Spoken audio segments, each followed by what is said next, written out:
여러분, 안녕하세요. 돈아빠입니다. 오늘은 정말 충격적인 뉴스 하나로 시작하겠습니다. 상하이 월세가 반토막 났습니다. 아시아 최대의 금융도시, 세계 경제의 심장구라 불리던 그 상하이 말입니다. 불과 3년 전만 해도 상하이 도심 아파트 월세는 상상을 초월했습니다. 방 2개짜리 아파트 하나에 우리 돈으로 월 400만 원에서 500만 원은 기본이었습니다. 그런데 지금은요, 똑같은 아파트가 200만 원도 안 되는 가격에 나와 있습니다. 심지어 그 가격에도 세입자를 못 구하는 집주인들이 속출하고 있습니다. 이게 단순한 부동산 조정일까요? 아니면 중국 경제 전체의 붕괴를 알리는 신호탄일까요? 오늘 돈아빠가 이 문제를 처음부터 끝까지 파헤쳐드리겠습니다. 끝까지 보시면 여러분의 돈을 지키는데 반드시 도움이 될 겁니다. 자, 그럼 시작하겠습니다. 먼저 상하이 부동산 시장이 얼마나 뜨거웠는지부터 짚고 넘어가야 합니다. 2020년 코로나 팬데믹이 전 세계를 강타했을 때 이상한 일이 일어났습니다. 전 세계 경제가 멈춰섰는데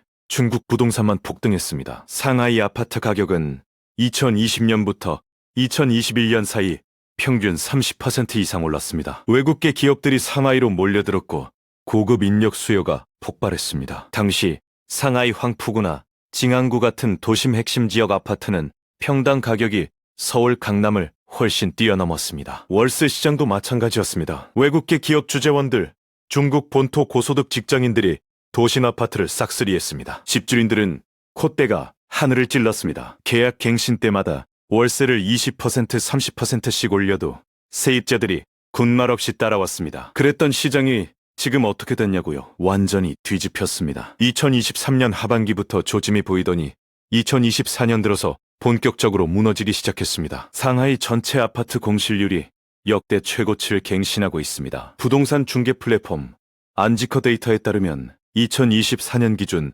상하이 도심 아파트 평균 공실 기간이 61에서 91일로 늘어났습니다. 예전엔 매물 올리면 일주일 안에 세입자가 들어왔습니다. 지금은 석 달이 지나도 빈집인 경우가 했다 합니다. 왜 이렇게 됐을까요? 이유를 하나씩 살펴보겠습니다. 첫 번째 이유는 외국계 기업의 탈출입니다. 이건 정말 심각한 문제입니다. 상하이 주재 외국 기업 수가 2021년 피크 대비 30% 이상 감소했습니다. 미국과 중국의 무역전쟁, 기술 디커플링, 그리고 코로나 시절 중국 정부의 강경한 봉쇄 정책이 외국 기업들에게 큰 충격을 줬습니다. 애플, 구글, 마이크로소프트 같은 빅테크들은 이미 중국 의존도를 줄이고 인도나 베트남으로 생산 기지를 옮겼습니다. 중소 외국계 기업들은 아예 중국 법인을 철수시켰습니다. 외국계 기업 주재원들이 빠져나가니까 고급 아파트 수요가 한순간에 증발한 겁니다. 한때 상하이 구베이나 홍차오 지역 외국인 밀집 아파트 단지들은 지금 텅텅 비어 있습니다. 두 번째 이유는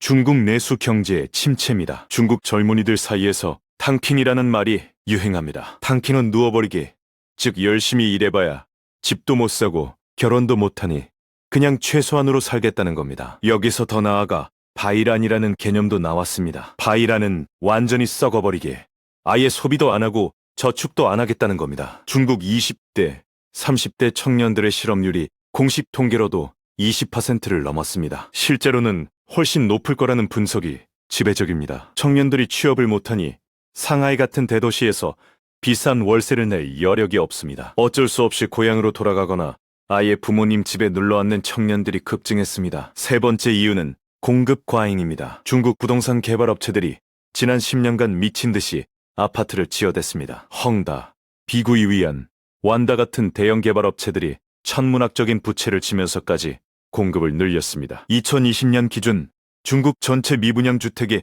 6억 명을 수용할 수 있는 수준이라는 분석이 나왔습니다. 6억 명이요. 중국 전체 인구가 14억 명입니다. 반이 그냥 새 집으로 이사해도 될 만큼 집이 남아도다는 뜻입니다. 상하이도 예외가 아닙니다. 외곽 신도시 지역을 중심으로 대규모 아파트 단지들이 분양됐지만 실제로 입주하는 사람이 없는 유령 단지들이 생겨나고 있습니다. 네 번째 이유는 인구 감소입니다. 중국은 2022년에 공식적으로 인구가 줄기 시작했습니다. 출산율이 1% 0에도 못 미칩니다. 한국이 저출산으로 난린데 중국은 한국보다 더 심각한 수준입니다. 인구가 줄면 집을 살 사람도 빌릴 사람도 줄어듭니다. 장기적으로 부동산 시장의 치명적인 구조적 문제입니다. 이 네 가지 이유가 동시에 작동하면서 상하이 월세가 폭락한 겁니다. 자, 이제 핵심 질문으로 들어가겠습니다. 이게 얼마나 심각한 걸까요? 단순히 집값이 떨어지는 게 문제가 아닙니다. 중국에서 부동산은 경제 전체의 근간입니다. 중국 가계 자산의 70% 이상이 부동산에 묶여 있습니다. 부동산 가격이 떨어지면 중국 가정의 자산이 증발하는 겁니다. 자산이 줄어들면 소비가 줄어듭니다. 소비가 줄어들면 기업 매출이 줄고 기업이 직원을 해고하고 실업자가 늘고 소비가 더 줄어드는 악순환이 생깁니다. 경제학자들은 이걸 디플레이션 스파이럴이라고 부릅니다. 일본이 2090년대 이후 30년 동안 겪었던 그 공포의 시나리오입니다. 중국이 지금 그 입구에 서 있다는 게 많은 전문가들의 분석입니다. 실제로 중국의 소비자 물가지수 상승률은 거의 0에 가깝습니다. 2024년 상당 기간 동안 마이너스를 기록했습니다. 물가가 내려간다는 게 좋은 것 아니냐고요?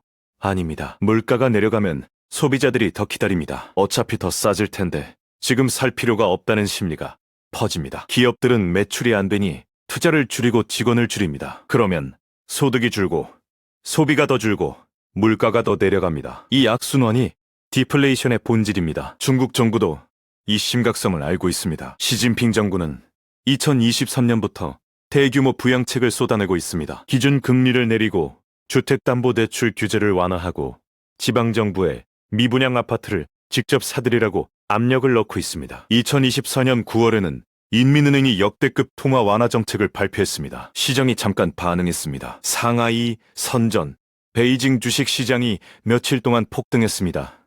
하지만요, 효과가 지속되지 않았습니다. 근본 원인이 해결되지 않았으니까요. 돈을 아무리 풀어도 살 사람이 없으면 소용이 없습니다. 인구가 줄고 외국 기업이 빠져나가고 청년들이 취업을 못하는 구조적 문제는 금리를 내린다고 해결되지 않습니다. 그러면 중국 경제 앞으로 어떻게 될까요? 세 가지 시나리오로 나눠서 분석해드리겠습니다. 첫 번째 시나리오는 연착륙입니다. 중국 정부가 대규모 재정정책과 통화정책을 잘 조합해서 부동산 시장 하락을 서서히 진정시키는 경우입니다. 이를 위해서는 내수 소비 진작이 핵심입니다. 중국 정부가 강력한 복지정책, 소득 지원 정책을 펴서 가계 소비를 살려야 합니다. 동시에 반도체, 전기차, 인공지능 같은 첨단 산업에서 새로운 성장 동력을 만들어야 합니다. 실제로 중국의 전기차 산업은 놀랍습니다. 비아디는 2024년 기준 전 세계 전기차 판매 1위를 차지했습니다. 테슬라를 제쳤습니다. 중국 태양광 패널 생산량은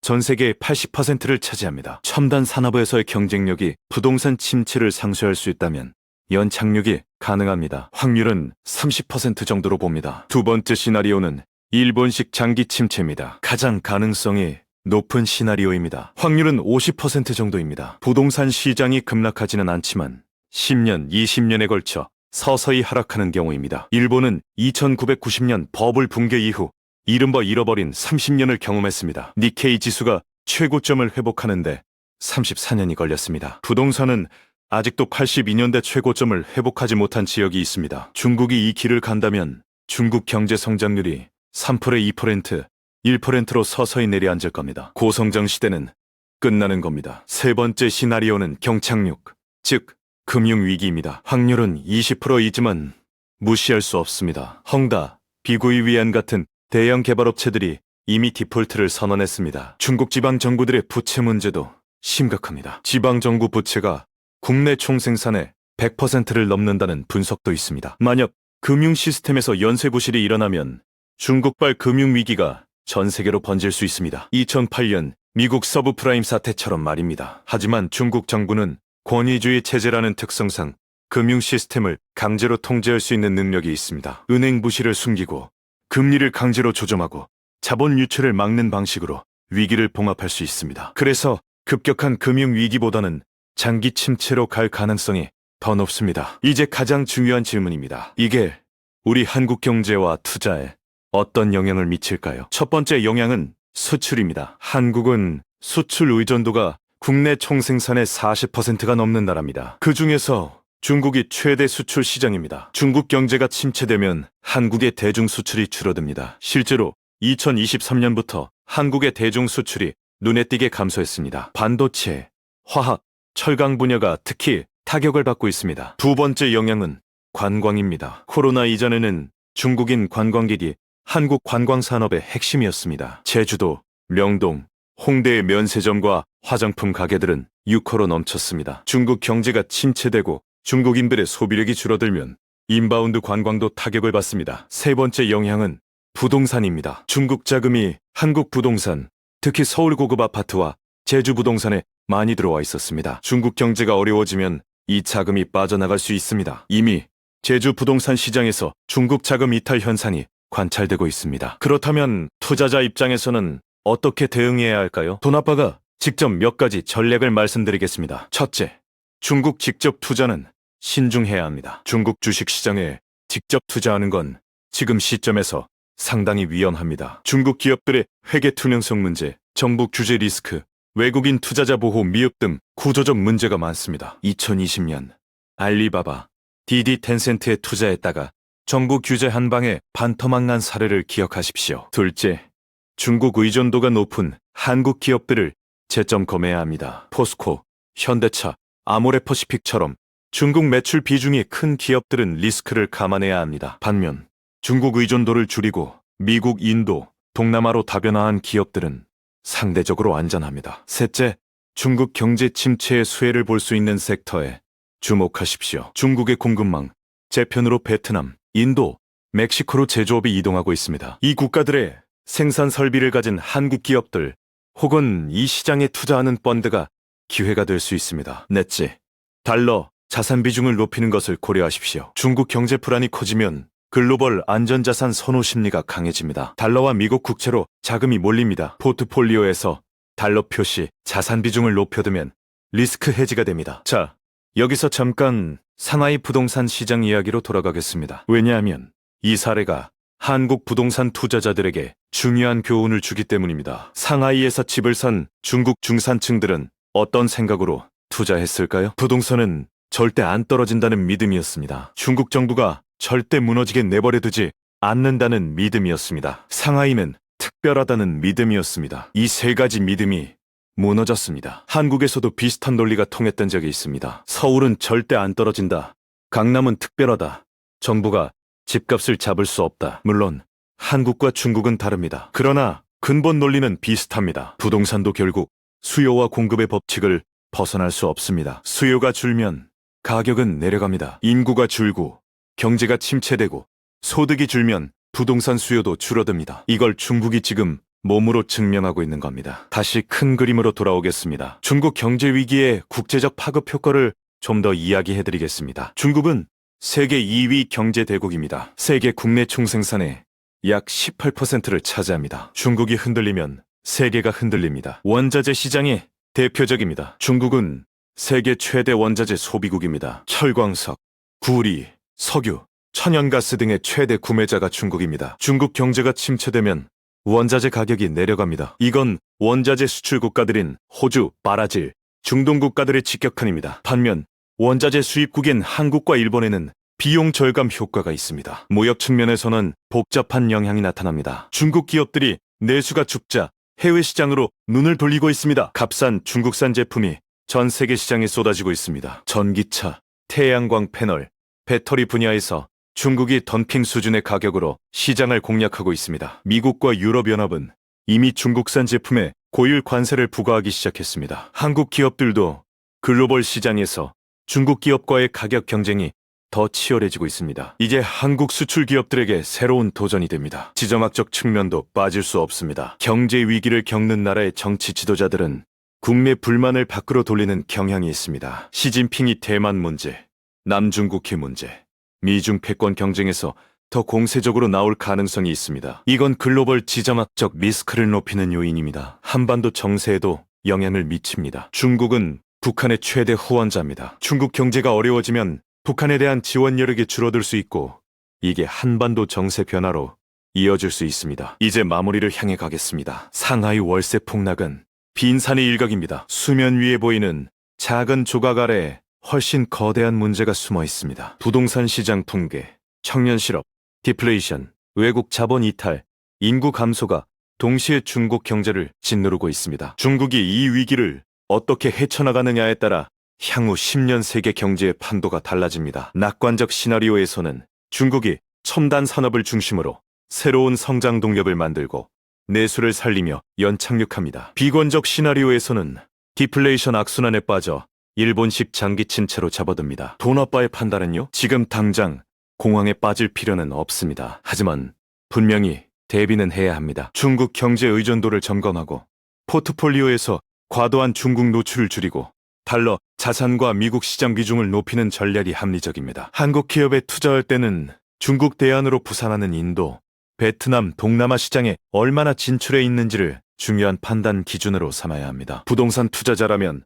인구 감소와 경기 침체의 이중파고를 생각해야 합니다. 중국의 전철을 밟지 않으려면 지금부터 준비해야 합니다. 마지막으로 이것만 기억하십시오. 위기는 항상 기회와 함께 옵니다. 중국 부동산 위기 속에서도 전기차 배터리 공급망을 선점한 기업들은 오히려 성장했습니다. 냉정하게 현실을 보고 데이터를 보고 감정이 아닌 숫자로 판단하십시오. 그게 바로 돈 아빠가 항상 강조하는 돈의 원칙입니다. 오늘 영상이 도움이 됐다면 구독과 좋아요 부탁드립니다. 댓글로 여러분의 생각도 남겨주세요. 특히 중국 부동산 사태가 한국에 미칠 영향 중 가장 우려하는 것이 무엇인지 댓글로 알려주시면 다음 영상 주제 선정에 반영하겠습니다. 돈 아빠였습니다. 감사합니다.